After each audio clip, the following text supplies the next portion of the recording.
Buenas chicos, ¿cómo están? La clase de hoy va a estar enfocada en la primera fase del capitalismo, denominada liberalismo. Como ven, duró varios siglos, ¿sí? Se estima aproximadamente que comenzó en el siglo XVI. No obstante, ahora vamos a ver que las primeras formas de desarrollo del capitalismo se dieron mucho antes y más o menos el liberalismo concluye la primera mitad del siglo XX.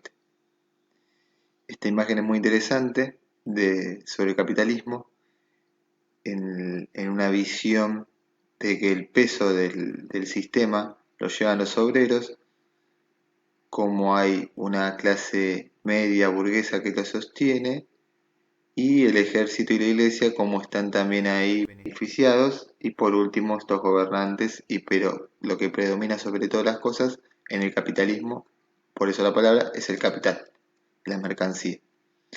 Bien, vamos a analizar los orígenes del capitalismo. Como esta imagen es previa al siglo XVI, ¿sí? Se estima que donde se desarrollan esta primera clase comerciante burguesa en la Edad Media. Un primer paso para el surgimiento es la aparición de un nuevo actor social durante la Edad Media. Ellos eran los comerciantes o burgueses, que empezaban a tener un papel central en la economía medieval. Comerciantes existieron siempre, ¿sí? Lo que va a pasar con esta clase burguesa es que va a tener un predominio del comercio cada vez a nivel mundial cada vez más grande, cada vez va a tener un protagonismo con mayor peso en lo económico y después ya va a tener injerencia tanto en lo político como en lo social.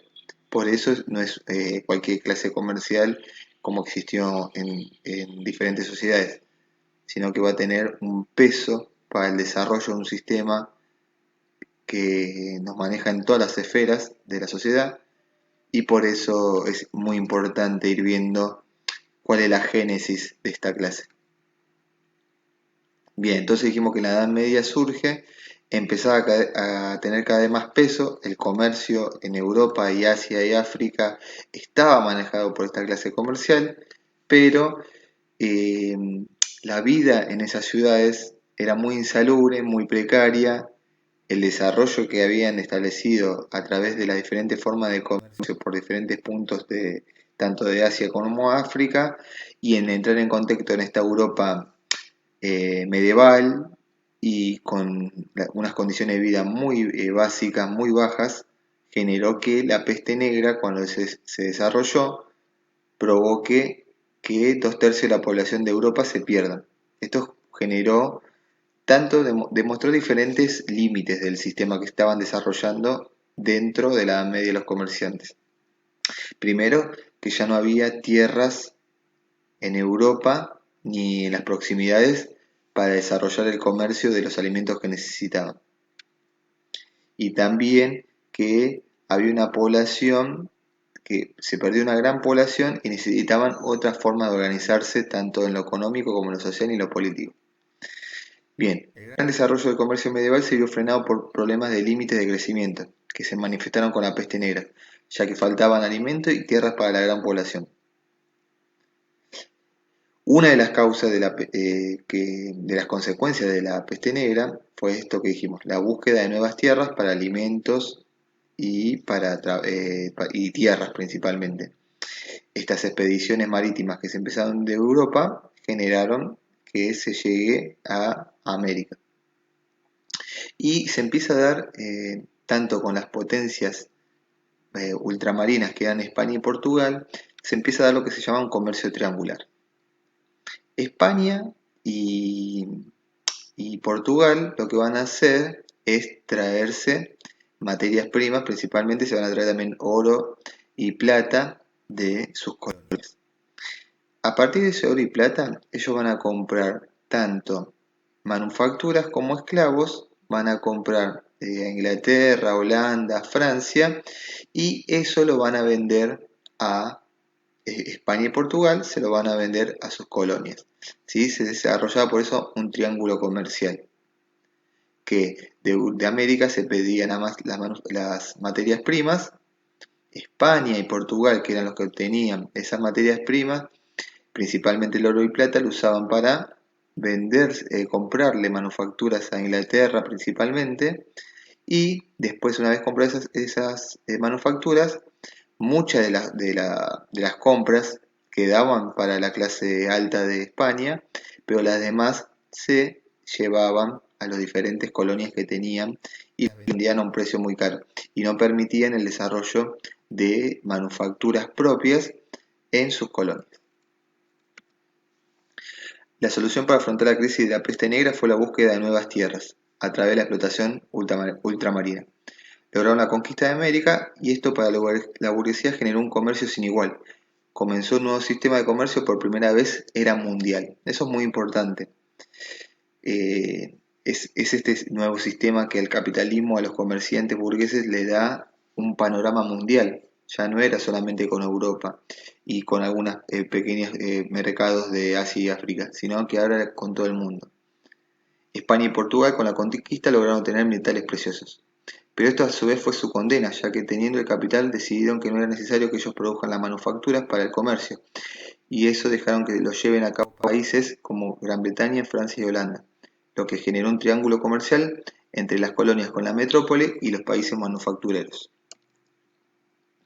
De esta manera se genera las bases del capitalismo. Clase social burguesa, el capital y materias primas que provenían de América, un comercio mundial que permite al sistema capitalista expandirse, denominado sistema mundo, y principalmente la necesidad de acumular constantemente el sistema capitalismo. Todo se vuelve una mercancía para comerciar y es necesario acumular para permanecer funcional al mercado y al sistema. Bien. Una vez que ya cada vez se va gestando más este comercio, como ven, ya muchas ciudades de Europa ya se van transformando en ciudades puertos comerciales. El comercio demandaba una gran producción de manufacturas que provocó que se desarrollen nuevas máquinas para cumplir. Esta gran demanda de manufacturas, como bien dijimos, empiezan a demandar que se desarrollen las primeras máquinas, las primeras fábricas para desarrollarlo. Antes las manufacturas se hacían en casas de los campesinos, generalmente las mujeres, pero ya el burgués dice, necesito dar un siguiente paso para lograr producir en una mayor cantidad. Y empiezan a aparecer esas fábricas. Y como dije recién, estas máquinas de telar y fábricas eran impulsadas por el carbón. Bien, el problema que tenía el comerciante, el dueño de estos telares, era que los campesinos no tenían mano de obra para desarrollarla, porque todavía la mayoría de los trabajadores vivían en el campo. ¿Qué van a intentar hacer?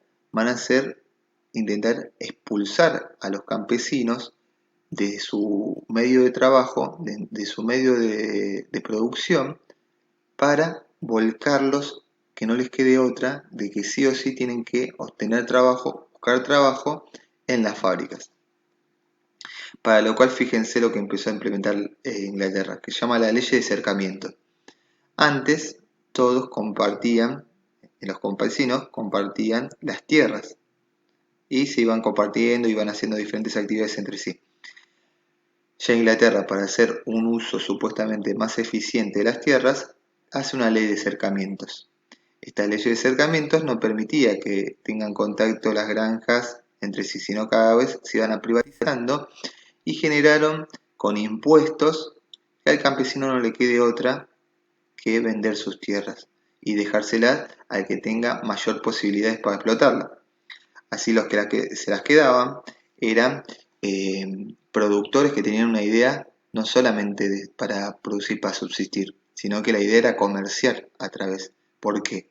Porque ahora iba a haber un montón de campesinos que iban a la ciudad y esos campesinos en la ciudad ya no iban a trabajar la tierra, sí o sí estaban obligados a comprar su alimento. Y estos productores ya orientados era un productor capitalista, buscaba producir en gran cantidad para alimentar toda esa gente que ahora no producía su alimento. Bueno, el problema era que esas fábricas no tenían obreros, ya que la mayoría vivía en el campo. La población mundial en esa época, en el siglo XVII y XVIII, era rural y muy poca urbana. Por eso se implementó tecnología para no depender de tanta mano de obra en el campo y hacer leyes que expulsen a la gente del campo y la obliguen a irse a la ciudad. Acá, como vemos, estos éxodos rurales que obligaban a estas personas que eran campesinos a irse a la ciudad y que no les quede otra que aceptar esa vida en las ciudades. La ley de cercamientos y la tecnología que reemplazó a los campesinos provocó el éxodo rural. Gente desocupada que tenía como única opción ir a la ciudad a trabajar en las fábricas. De esa manera aparece la otra clase social, los obreros. Ya tenemos al empresario, al dueño de la fábrica, el burgués, y ahora tenemos a ese obrero que va a trabajar en esas fábricas, que perdió el medio de producción que era la tierra y ahora lo único que le queda para ofrecer es su fuerza de trabajo. Y él va a recibir a cambio un salario. Vean las condiciones de vida en esas ciudades, ¿sí? Eran terribles, paupérrimas, con mucha precariedad, mucha insalubridad. Encima los empresarios decían que era necesario dar sueldos bajos, porque si le daban sueldos altos a los obreros, iban a empezar a usarlo para vicios, alcohol, apuestas. Por eso era necesario siempre tenerles en salario bajo. Como ven ahí, ya es una ideología que están marcando para obtener más ganancias del empresario. Los obreros se establecieron en las ciudades, en las zonas cercanas a las fábricas. Se originaron los barrios obreros con una precariedad inmensa. Las enfermedades y pestes los azotaban. Y algo importante, acá olvídense de la idea del niño como niño, que la que concebimos nosotros. Estos niños eran ya de muy corta edad, empezaban a trabajar con los padres en las fábricas. Como ven, tanto la mujer, el hombre y los niños eran parte de esos obreros. Además de la situación miserable de sus hogares, las condiciones de trabajo eran deplorables, trabajando hasta 16 horas, sin franco, sin ningún tipo de cobertura.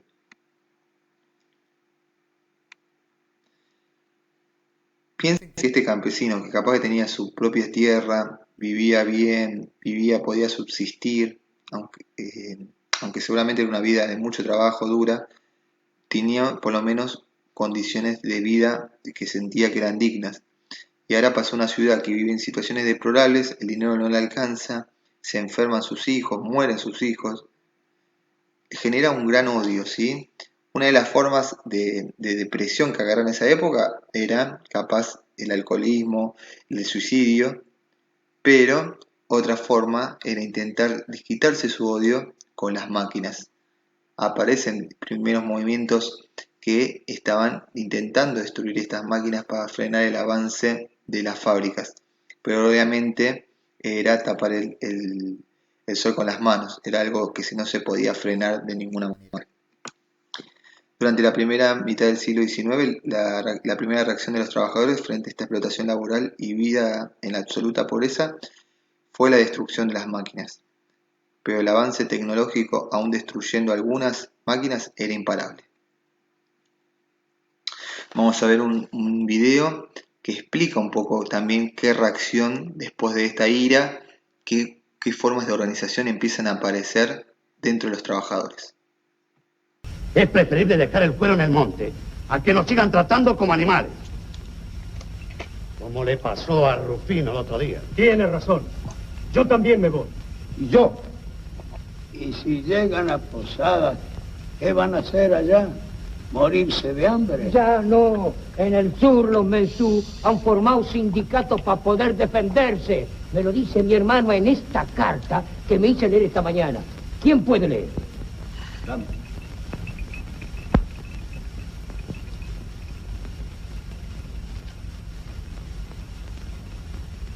Querido hermano, acá estamos muy contentos. Nos tratan bien y no es como en el Alto Paraná. Nos pagan con plata y compramos donde queremos. Ya tengo ahorrados unos cuantos pesitos y el trabajo no es tan pesado. Ni los patrones ni los capangas se atreven a matar a nadie. Ni siquiera castigan a los peones porque saben que el sindicato saldría a pelear. Acá ya dejamos de ser esclavos. Somos hombres como los otros. ¿Y eso del sindicato, cómo es? Este era Pacho. Yo solo no puedo ni moverlo. Pero todos juntos sí podemos, ¿verdad? Ese es el sindicato. Un solo hombre no puede nada, pero todos juntos sí. Bien, un solo hombre no puede nada, pero todos sí.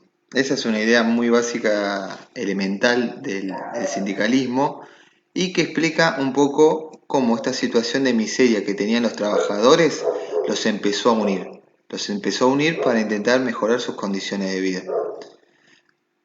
Y esto del trabajador, ese pobre que vivía en una situación de miserable, pasa a transformarse en una nueva organización, lo que permite el desarrollo de la clase obrera organizada. Hasta 1850 a los obreros se los consideraba como trabajadores pobres, no tenían unión con los otros trabajadores, pero a partir de la explotación que todos sufrían, se fueron uniendo y desde 1850 se fueron conformando en la clase obrera y se defendían mediante el movimiento obrero organizado, es decir, el sindicato. Como ven, a partir de 1850 ocurre este gran cambio. De 1800 a 1850 se desarrolla el obrero, el trabajador pobre. Ya a partir de 1850 se lo puede considerar como el surgimiento de la clase obrera. Obviamente que esto no lo tomó bien ni el empresario ni el Estado, esta organización de los trabajadores. Era mucho más la ganancia con ese trabajador explotado, pero ahora organizado empezaba a pedir derechos y el empresario va a tener que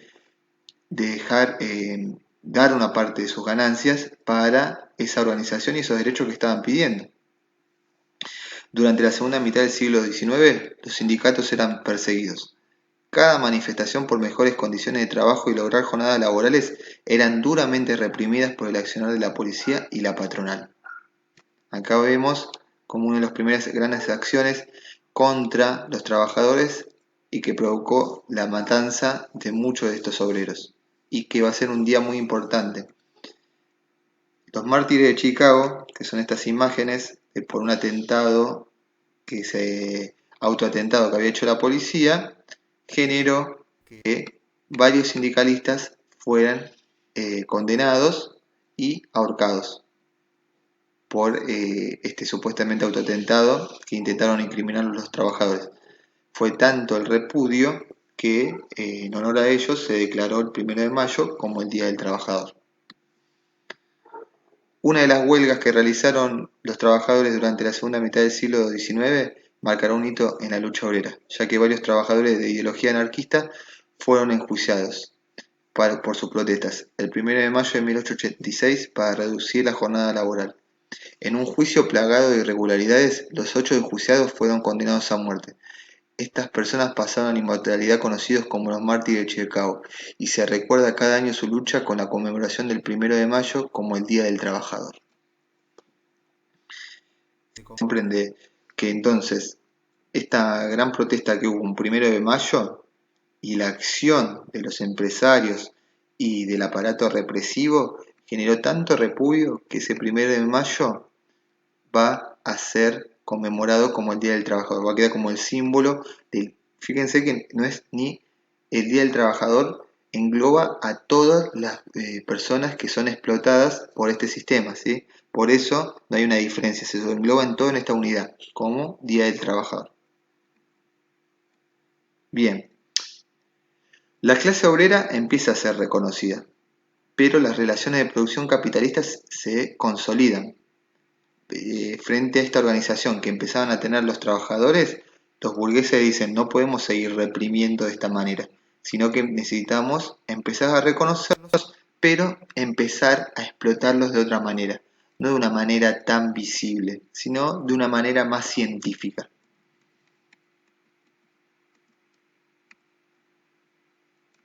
Bien, Las fábricas aceptaron los reclamos de los obreros, de la reducción de las horas de la jornada laboral, como mejores condiciones de trabajo y aumento de sueldos. Pero los empresarios establecieron una gestión científica del trabajo, conocida por Taylorismo. Con el Taylorismo se aislaba a cada trabajador del resto de una tarea, se aislaba a cada trabajador del resto en una tarea individual y repetitiva, y con un tiempo cronometrado de cada producto. Además, los mejores trabajadores recibían premios para generar tensiones entre ellos. Fíjense, estas imágenes que nos parecen tan frecuentes empezaron a desarrollarse luego de que el trabajador se empezó a organizar. ¿Para qué? Para mantener a los trabajadores divididos y hacer que haya competencia entre ellos, porque quien cumplía en mejor tiempo y horario y en mejor cantidad de productos era premiado, y en cambio los otros no, y generaba tensiones, ¿sí? Y de esta manera, al estar tan ocupados, no pueden hablar de organizarse, de quejarse, y era una forma de controlarlos. Esto era el Taylorismo. Luego se amplía el control obrero con la cadena de montaje, que se establecieron en la fábrica de los autos Ford.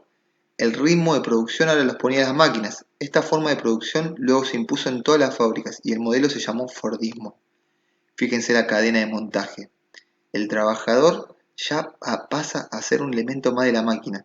Ya no es el trabajador el que impone el ritmo, sino que ahora es la máquina lo que lo establece y lo tienen que seguir los trabajadores ese tiempo. Así que son un engranaje más. Vamos a ver un corto de Tiempos Modernos que sintetiza cómo el trabajador cada vez se va enajenando y volviéndose ese engranaje del sistema.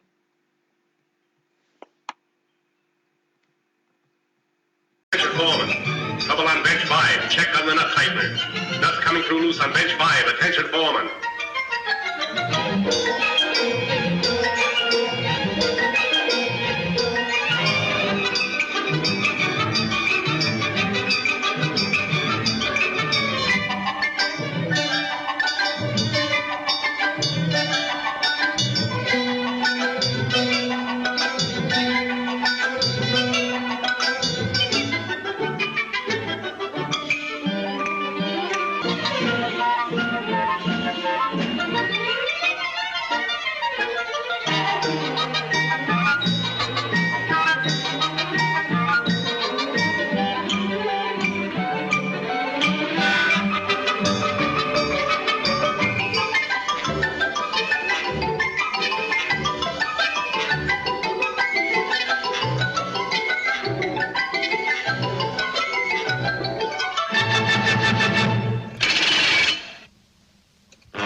Back.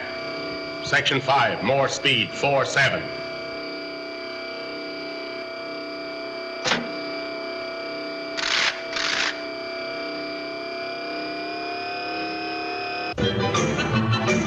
Relief man passing. Relief man passing.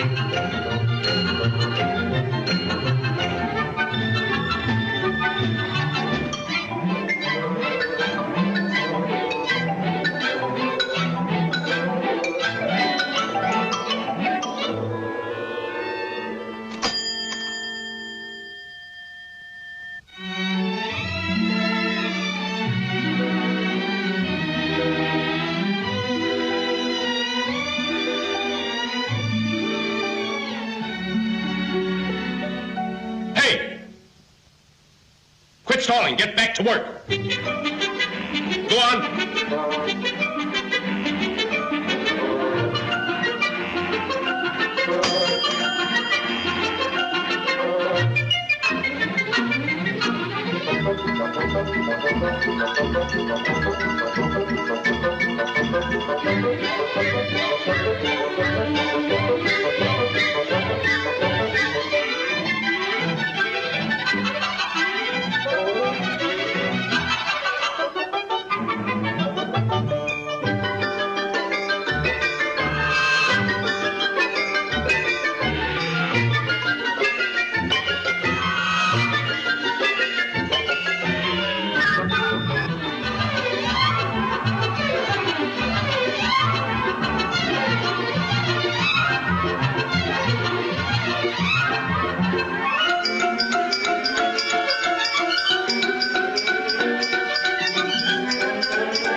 Bien, esta imagen sintetiza muy bien cómo nos volvimos un engranaje del sistema.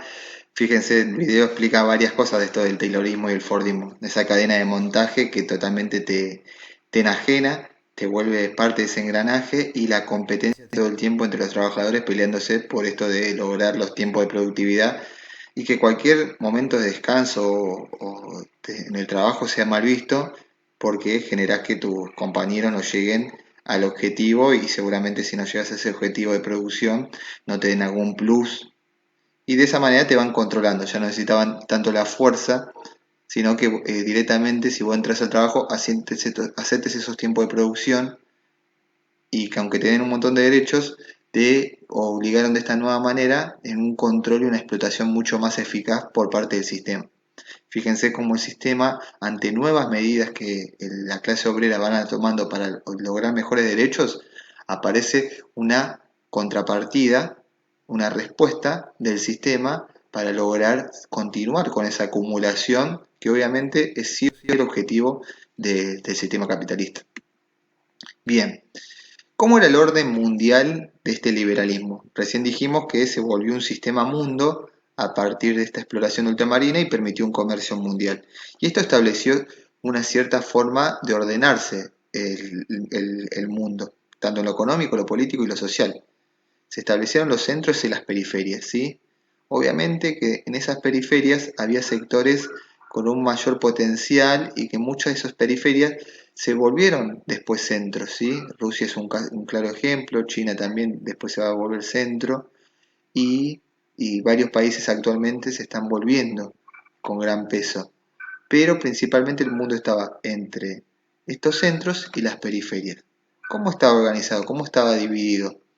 Teníamos estas grandes potencias y ellos eran los que tenían las fábricas. Y al tener fábricas necesitan de por sí materias primas.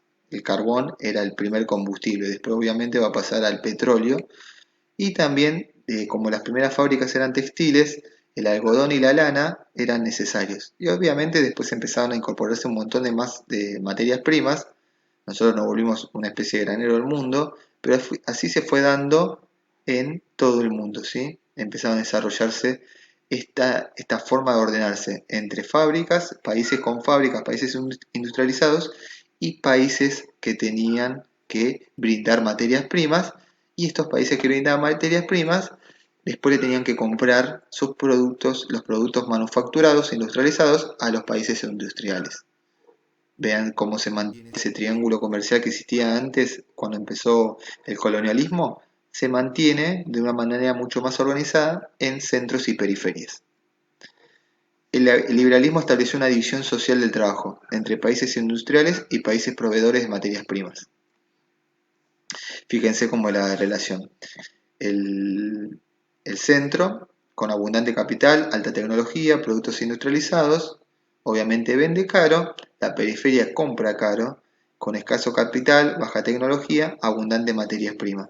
Y vende barato y el centro compra barato.